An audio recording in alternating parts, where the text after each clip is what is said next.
El próximo 20 de mayo en Uruguay es la Marcha del Silencio número 25. Pero, ¿por qué marchar? ¿Qué significa que sea el silencio? ¿Silencio de qué? ¿O de quiénes? Responder estas preguntas implica una construcción de nuestra memoria, por lo que te propongo un recorrido por 25 memorias que hacen a la Marcha del Silencio. 1. Los orígenes de la represión. En el contexto internacional de tensión por la Guerra Fría, Estados Unidos funda la Escuela de Panamá, un centro donde se le enseñaba a los militares a reprimir y torturar. Estos aprendizajes se implementaron en Uruguay con el uso y abuso de las medidas prontas de seguridad impuestas por el presidente Pacheco Areco. El cuerpo estudiantil, organizado bajo la FEU, y la clase obrera nucleada a la CNT conforman el primer frente de resistencia a la represión militar. 2. Tensiones por la represión. La resistencia estudiantil aumenta ante la violencia militar. Los y las estudiantes se encuentran marchando y militando en las calles. El 12 de agosto de 1968, los militares y sus medidas reaccionarias fueron responsables del asesinato del primer estudiante, Liberarse. 3. Mártires estudiantiles. El 20 de septiembre del mismo año, en una manifestación estudiantil, es baleado y asesinado por los mismos militares el estudiante Hugo de los Santos. Su compañera lo va a asistir con una tela blanca en mano en señal de paz, pero aún así Susana Pintos, con tan solo 19 años, fue también asesinada ese día por los militares. 4. El fraude de 1971. La ciudadanía debía decidir por un nuevo presidente. En esta ocasión, la Corte Electoral no supo contar. Hubo circuitos con más votos que inscriptos, votaba gente fallecida, unas desaparecidas, lo que culminó en un recuento que determinó a Juan María Bordaberry como el presidente electo. 5. La lucha antisubversiva. En septiembre de 1971 se crean las Fuerzas Conjuntas, lo que permitió que la policía y Fuerzas Armadas implementaran sus medidas reaccionarias y represivas. Luego de varias solicitudes del Poder Legislativo para culminar con el uso y abuso de las medidas prontas de seguridad, no hubo respuesta del Ejecutivo, lo que intensificó el poder y control militar. 6. El febrero amargo. El 9 de febrero de 1972, el gobierno pacta con las Fuerzas Armadas, cediéndole partes del poder. Se emiten los comunicados 4 y 7, que habilitaban a militares a gobernar, manteniendo la soberanía y la seguridad del Estado. La democracia recibía sus últimos golpes en vida. 7. La muerte de la democracia. El 27 de junio de 1973, los militares rodean el Palacio Legislativo y sacan a la fuerza a los legisladores. Emiten el decreto 464, disolviendo así las cámaras y creando un Consejo de Estado que cumpliría las funciones del Poder Legislativo y controlaría al Ejecutivo. Pero eso no es todo. También prohibieron que cualquier medio de prensa califique a este acto militar como dictatorial. El presidente traicionó al pueblo y entregó al país a manos de los mismos militares que poco tiempo atrás habían asesinado a quemarropas a civiles. 8. La dictadura no se justifica. ¿O sí? Bordaberry, en su discurso al disolver las cámaras, calificaba tal acción de tener una profunda vocación democrática, rechazando y culpando a las ideologías marxistas que corrompían al Estado. Buen momento para recordar que fue el adoctrinamiento capitalista con su doctrina de seguridad nacional quien había instaurado los militares los mecanismos de represión, violencia, tortura y asesinato de civiles. 9. Resistir, siempre resistir. El pueblo enseguida comenzó la huelga general. La CNT ocupa los lugares de trabajo, la FEU ocupa las facultades. Esta huelga duró y aguantó la violencia, amenazas y represión durante 15 días hasta el 9 de julio de 1973. 10. A las 5 de la tarde. Las palabras de García Lorca tomaban voz a través del periodista Castillo durante toda la jornada del 9 de julio. La ciudadanía comprendió que se juntaría a esa hora en 18 de julio a marchar, y así lo hizo. Los militares atacaron y disolvieron la manifestación. Una vez más, el pueblo resiste ante la censura. 11. Las pibas de abril.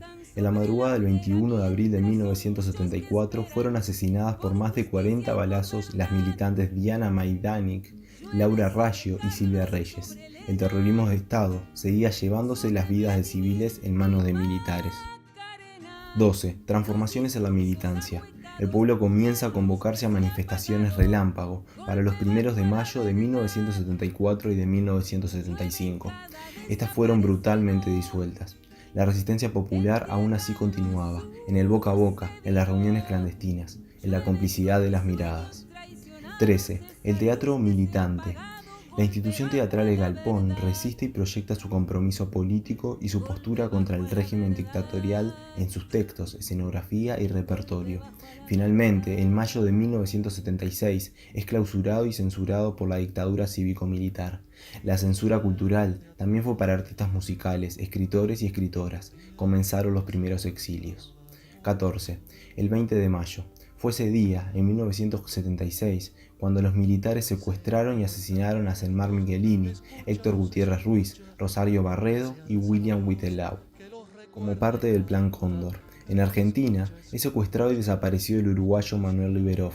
20 años después, en 1996, se convoca la primera Marcha del Silencio. 15. Adoctrinamiento educativo. En la revista El Soldado de las Fuerzas Armadas se publica el artículo El Educador Oriental, que presenta las características que debe tener un educador, entre ellas ver a la desigualdad humana como algo natural y beneficioso, al orden y a la disciplina como garantía de la libertad y combatir al marxismo. Las botas ahora también se encontraban al frente de la clase. 16. Adoctrinamiento físico y psicológico. Desapariciones forzosas, torturas, asesinatos, violaciones, humillaciones, castigos y separación de bebés de sus padres y madres. Implementaron sesiones de tortura, encapuchados, submarinos, banderas, plantones y otros mecanismos de sufrimiento a civiles. 17. En las cárceles, en el silencio, la resistencia. Presos y presas políticas desarrollan lenguaje de señas para comunicarse, escriben en hojillas de cigarrillo, desarrollan ciertos cánticos, todo para darse apoyo y contención en medio del infierno que vivía. 18. El pueblo se despertó. En 1980 los militares convocan a la única consulta popular en toda la dictadura. Plebiscitaron una reforma constitucional que legitimaba jurídicamente el golpe de Estado. Las publicidades en contra de esta reforma estaban prohibidas. La ciudadanía resistía, implementaba otras formas de militancia. La resistencia popular en tiempos de censura. Finalmente, el pueblo, con el 58% de los votos, dijo no al plebiscito. Se encaminaba al retorno a la democracia. 19. El movimiento estudiantil resiste. En abril de 1982 se funda la CEP, que nucleó a estudiantes de la Universidad y de Educación Media. Posteriormente, en septiembre de 1983, convoca la Semana del Estudiante con diversas movilizaciones, pero la represión militar aún continuaba. 20. Un río de libertad. El 27 de noviembre de 1983, más de 500.000 personas marcharon en el acto del obelisco. Fue una de las primeras victorias de la resistencia. 21. Así se originó el Pacto del Club Naval en agosto de 1984. En él, representantes del Partido Colorado, del Frente Amplio y de la Unión Cívica pactaron con los militares unas elecciones nacionales para 1984. 22. El arreglo elegante de la salida. El 22 de diciembre de 1986, la mayoría de legisladores de derecha aprueban una ley que impide que la ciudadanía reclame su derecho de justicia ante los crímenes de lesa humanidad producidos por los militares y sus cómplices durante la dictadura. Se silencian los silencios. Esta ley de caducidad se sometió a referéndum en 1989 con el voto verde y se presentó un plebiscito para anularla en 2009 con el voto rosado. En ninguna oportunidad obtuvo la mayoría necesaria. 23. Justicia. En 2006, durante el gobierno del Frente Amplio, Juan María Bordaberry es condenado por delitos de lesa humanidad, tales como desaparición forzosa de personas bajo su periodo de gobierno dictatorial, crímenes de homicidio político y atentado contra la Constitución. Estuvo en la cárcel hasta el 2007, cuando retornó a su casa para cumplir con la prisión domiciliaria hasta su muerte en 2011. 24. Verdad. Políticos como Sanguinetti, militares como Gavazo, mintieron acerca de su conocimiento sobre ciudadanos y ciudadanas desaparecidas forzosamente durante el periodo de dictadura. Sus mentiras no fueron suficientes para que durante el gobierno de Valle se formara la Comisión para la Paz y se reconociera al Estado como violador de derechos humanos, y durante el gobierno del Frente Amplio comenzaran las búsquedas en los batallones. 25. Memoria. La búsqueda de familiares, detenidos, desaparecidos es un hecho. En 2005 que se encontraron los restos del cuerpo de Hugo Genser Chávez Sosa y a los pocos días Fernando Miranda en el batallón 13 de Infantería. Años después se encontraron los cuerpos de Julio Castro en 2011 y Ricardo Blanco en 2012 en el batallón 14 de Toledo. El año pasado en el batallón 13 aparecieron los restos del cuerpo de Eduardo Bleier. Hoy seguimos luchando por la justicia, por la verdad y por la memoria. Seguimos sintiendo el dolor de todos, todas y cada uno y cada una de las familiares que no están. Porque todos y todas somos familiares, porque todos y todas resistimos y resistiremos los golpes a la democracia y derechos humanos. Nuestra memoria es nuestra historia de resistencia. Se nos prohibía amar, pelear, soñar y honrar a la vida. Que era delito, decían. Son peligrosos, decían. Los traficantes de la muerte y la ironía. Querida nieta, te cuento que tenías solo 3 meses, estabas en la cuna. ¿Cómo entender aquello? Tú no podías nada.